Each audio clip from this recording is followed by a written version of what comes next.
everybody had a nickname. Everybody still has a nickname in Ybor City in the Latin culture. I know they're famous for giving people nicknames, you know, Flaco, Skinny, Rubio, Blondie. Hey, Blondie, come here, Blondie, you know. Cucufato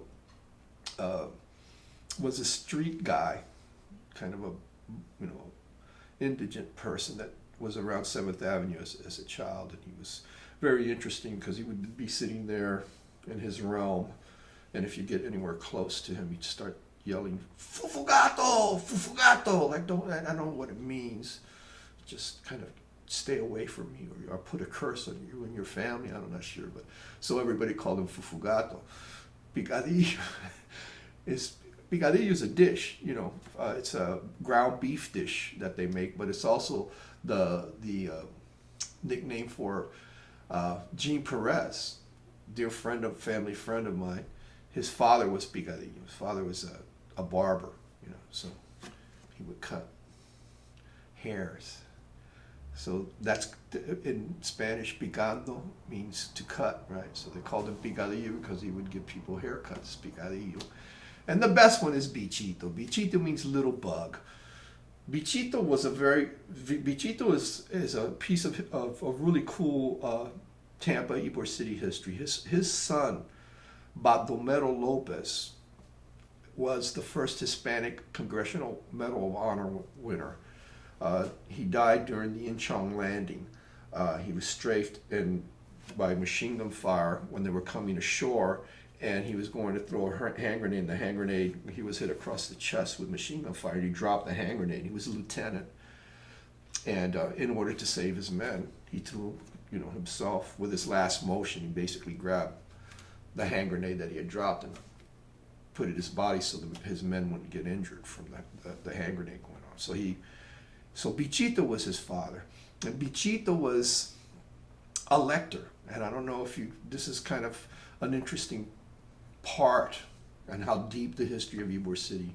A lector was hired by the cigar makers, the tabaqueros, to read to them while they were applying their trade. It's very, you know, this wasn't the only place that happened. Any quiet trades, shoemakers, and in France they had them too, where they would read while you were doing. They would read periodicals. They would translate the periodicals and newspapers and magazines, and they would also then in the afternoon they would read novels. So people that were in these factories were very, very, you know, they had their news. They were up to date on all current affairs, and they also had a really, really deep understanding of literature, world literature, from Emilio Zola, you know, and all the way through, you know, Don Quixote and a lot of the Americans, you know, that were read, the famous Americans.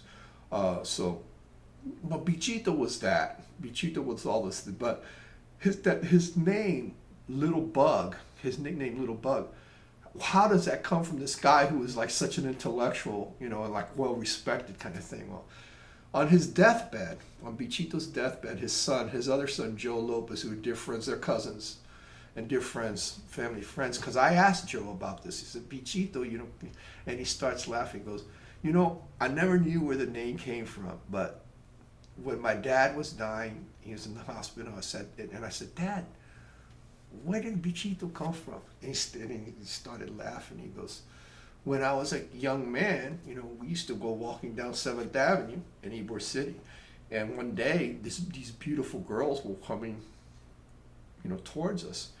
And he made a comment to one of his friends, man, I'd like to see her little bug, her little Bichito, right? That's where it came from. So out of all his accomplishments, that's what he was remembered for, making a snide comment. So that's WesTampa and Ybor City culture in a nutshell. We're a bunch of idiots. That's my gene pool. Thank you very much.